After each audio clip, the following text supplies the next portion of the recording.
Good morning and welcome to Good Day Street Talk. Antwan Lewis reporting. Here's what we're working on today. Overcoming obstacles is what we're talking about. How one inspiring individual went from the hardships of homelessness to become an international award-winning entrepreneur. And a little bit later, the story of how one man refused to let his disability stand in the way of his true passion.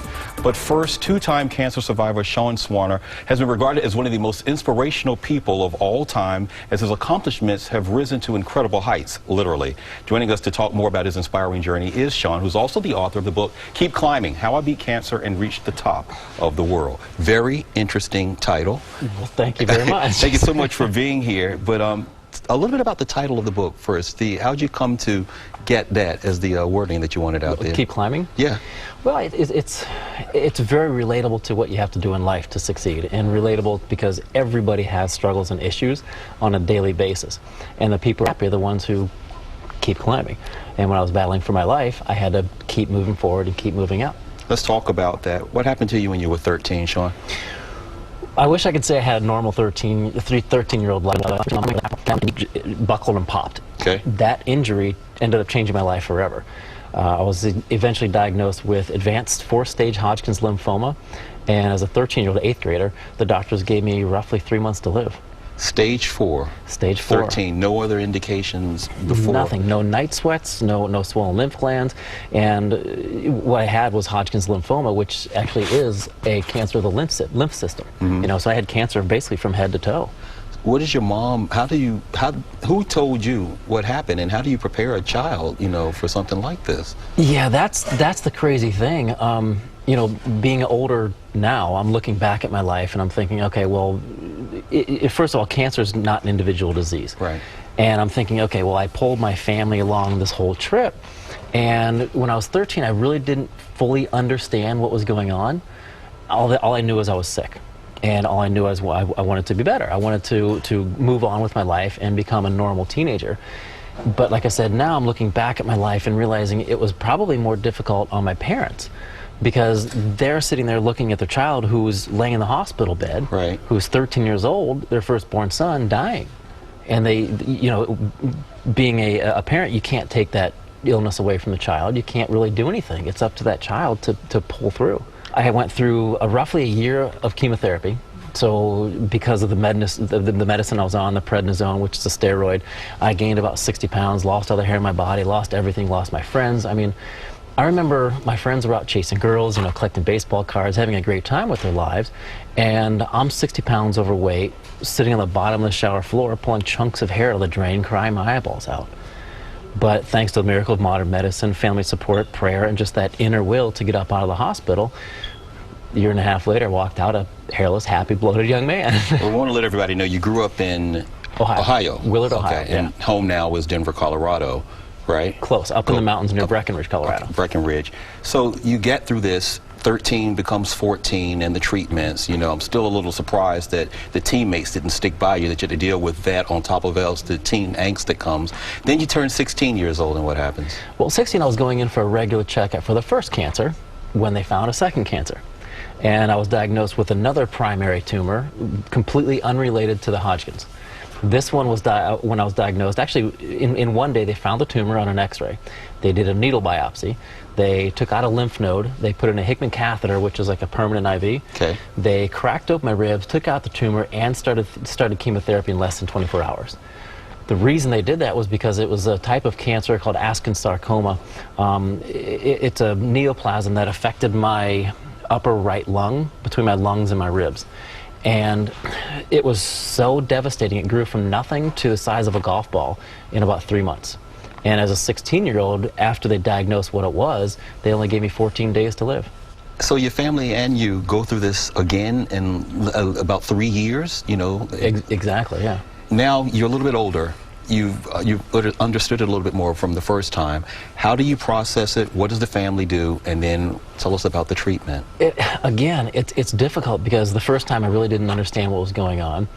The second time, I knew what it was like going through the first treatment. I was like, I don't want to do this again. Right. You know, I'm going to lose my friends. I'm going to lose my hair. I'm going to lose my life for a while. So I went through 3 months of intense chemo, 1 month of intense radiation therapy, which actually killed my right lung. I only have one fully functioning lung. And then I went through 10 more months of chemo, and the crazy part about it was my cycle was Monday, Tuesday, Wednesday, Thursday, Friday. That was half a cycle. I was in the hospital for that, and then I'd be let out to recover. I'd go back in Friday, Saturday, Sunday, Monday. And that would be one cycle in the hospital, and the treatments were so harsh, the doctors actually put me in a medically induced coma every time I was in the hospital for those treatments. I don't remember being 16 years old. How long did you have to undergo the second treatment? About a year and a half. About a year and a half. So you're 17 going on 18, and you make some declarations about your life.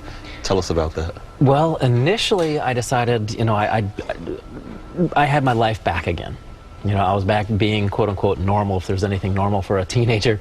I was normal, and I was living this great life, and I wanted to push the cancer back. I went to college. It turned into a great party for me. I was Belushi from Animal House. I had a great time. I was reliving what I lost when I was in high school. But then my senior year came around, I was like, oh, well, I should probably start getting serious about my future. Right. Because when I was sick, I didn't have a future. You know, I had no hope. So there were some times I went to sleep, I didn't even know if I was going to wake up in the morning. So I was literally trying to get as much as I could out of life.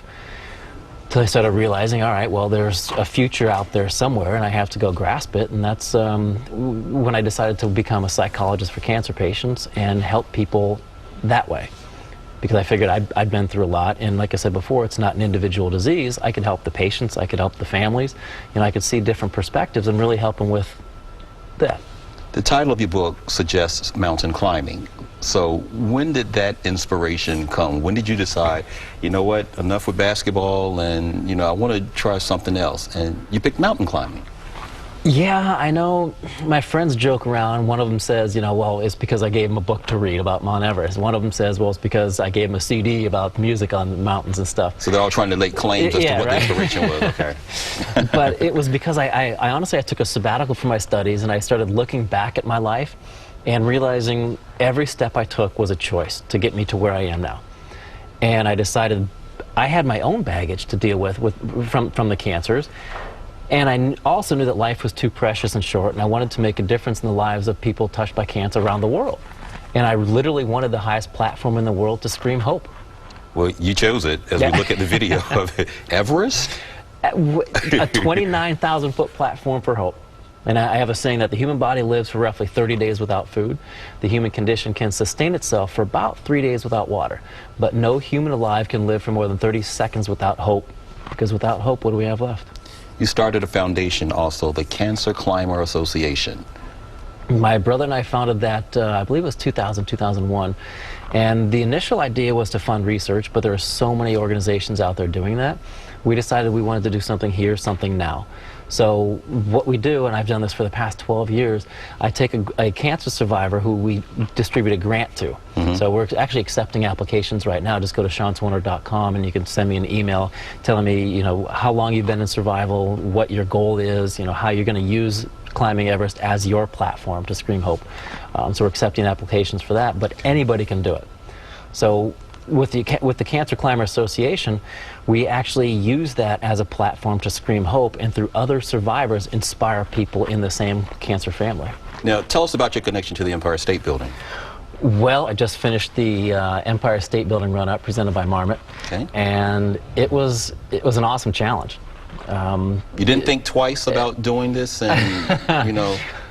No, I thought twice. I thought 3 times. I thought 4 times. But again, you know, this is the most important muscle in the body, and I think if you picture yourself at the top and make it as real in your mind as humanly possible, those little obstacles that would normally slow you down and make you quit just frustrate you enough to say, screw it, I'm going to keep going. Sean, I have to ask you this before you get away from us. In as much as you are inspiring people and encouraging people to not accept no and to always reach for yeses, you know, when dealing with things, are your doctors on board with you doing all of this, I don't want to say Iron Man stuff, but with you making sure that you are living your life to the fullest? I mean, you have the one lung condition, and you're talking about climbing and cardio. You know, are your doctors signing off for it, or if I just let the cat out of the bag, if they're going to see this? Yeah, sorry, Doc. No, I think it's getting to the point where people understand that I'm going to push my body and I'm going to push the envelope a lot. And I also think that there are so many people out there who need to understand this is the most important muscle we have to work out. You know, affirmations every day. You have to look in the mirror and be your best friend, because all those negative thoughts get in there and you have constant negative self-talk. You have to get rid of that and focus on the positive. So the reason I'm doing what I'm doing, the Empire State Building, you know, Everest, the Hawaii Ironman, I'm actually trekking to the North Pole next April. Here we go. You should go. You know, take care of yourself. Well, thank you. Come back and see us anytime you're in New York. Let us know how you're doing. We love that you have a connection to the Empire State Building, and much more importantly, that you are inspiring other people to think. That's with the most important. Exactly the reason why I do what I do. Nice to meet you, man. Thank you. Stay right there. Our look at inspiration and people who inspire continues with the story of a man who overcame homelessness to become an international award-winning entrepreneur when we come back. Big celebrity interviews and fashion trends. Yes, ma'am. It's the hottest party in town. Studio 5. From movies and music, we bring you fresh exclusives. Only on Studio 5. Premiering tonight at 10:30 on Fox. In the streets and in homeless shelters in Newark to present day, where he's recognized as one of the top international speakers and advisors. Our next guest continues to inspire others with this powerful story. Joining me now for more is award-winning entrepreneur Rahfeal Gordon, who is also author of Skyscraper, Going Beyond Your Limit to Reach Greatness. Nice to meet you, Raf. Pleasure to meet you. We want to talk about the hardships, you know, that you faced. What age were you when you found yourself without a home? This is going back into 5th, 6th grade. Okay. So, you know, before the teenager years. But I look at it as an opportunity because I feel that because I understand and recognize and embrace the experience of what it's like to not have, it allows me to be able to be more humble and be able to be appreciative of the things that I have now. And so those moments where we're living in the shelters and probably in a car definitely bring some reality to me. So it was you, and how many family members are we talking about? Well, at that time, my parents had split, so it was just my mother and my 3 younger brothers. I'm the oldest out of 4.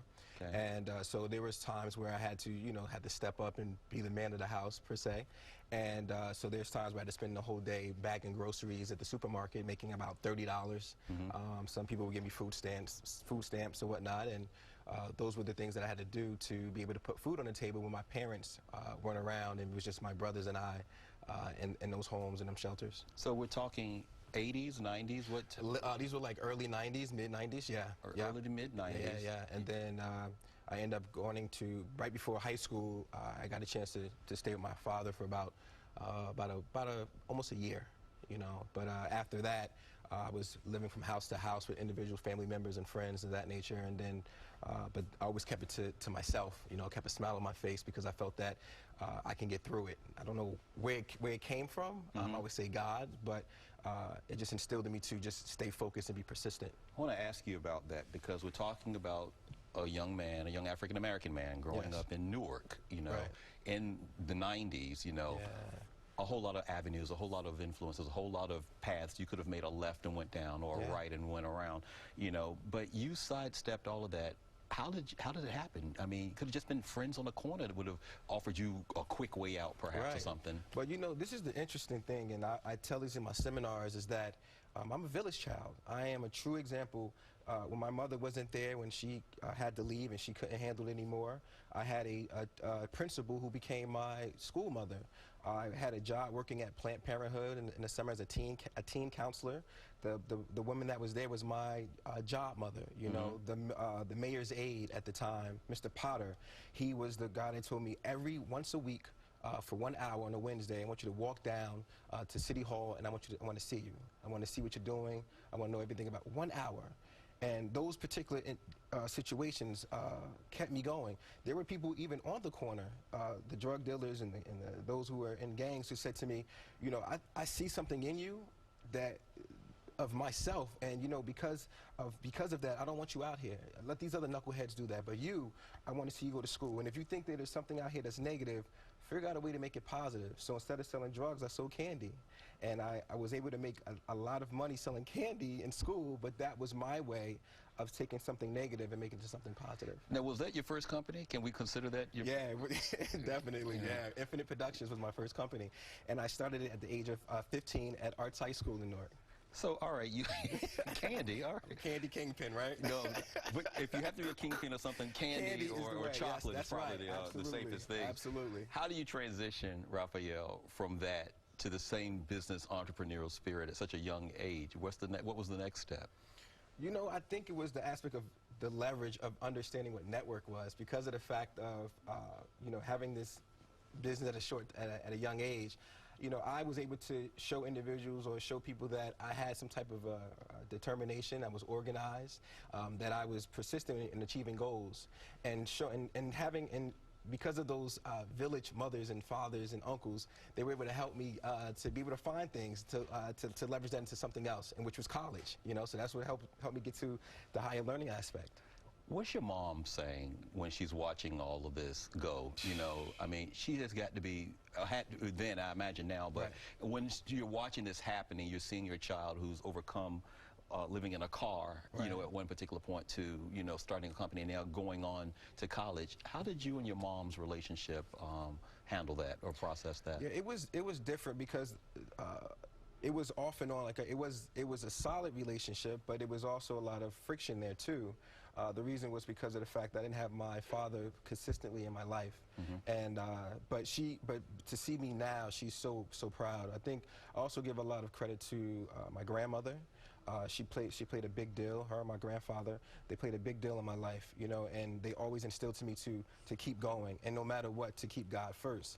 And so when my father, my mother, like my father just texted me before I came, and he's so proud, and you know, to be able to know that, you know, that I was able to still overcome, and even if some of the things that they felt that, you know, they weren't good at as parents, I forgave them for that, and that allowed me to take away the burden on my shoulders to say, I still love you, and I understand that we're not perfect, but allow me to not use that as a way as an excuse to not be successful in life. It took a whole lot of maturity and a really big man to, I imagine, to do that, you know, so they're probably even more proud of just the person, you know, aside from just all the things the person has achieved. But yeah, they're awesome. Let's talk about the book. Okay. Tell me about the book. Skyscraper. Skyscraper. This is an amazing book, I always say, because I think this is my 12th published book. What's interesting is that I started writing this book when I was taking courses at Harvard. Okay. And I'm a big fan of Reginald F. Lewis. And for those who don't know, he's one of the first African-American billionaires of America. And what happened was I would go to the building in which he was, which the building is named after him. And I would sit there and I would write. And I realized that there was a lack, for me personally, I felt there was a lack of superheroes in the world, especially in my community. I see as we're in a generation with social media, and I felt that it's important to leave a blueprint. To do something where it can't be erased off Instagram and social media and Facebook. I wanted something where I noticed that all the greats created books or written material that other generations in the future would be able to study. So in the book, Skyscraper, I talk about how to achieve your excellence, how to go beyond your limits.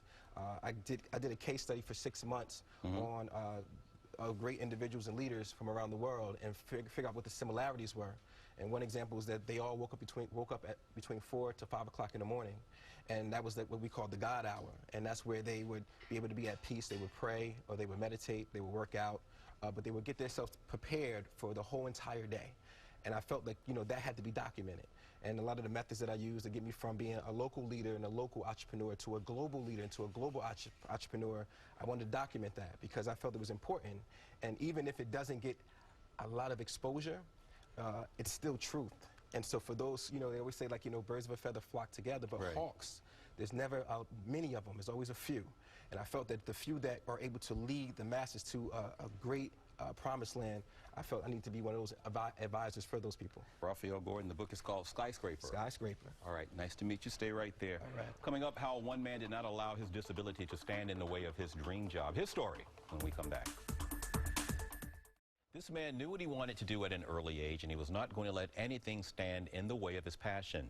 Lee Elliot joins us now with more about his story. Now, for those who don't know you, tell us what it is that you do. Okay, I am a jeweler. I design and create my own jewelry.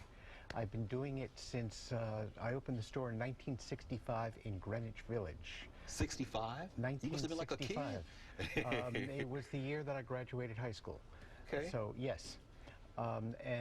We've been out in the Hamptons for 25 years, and in Sag Harbor The Lee Jewelers is in Sag Harbor, been there for 11 years.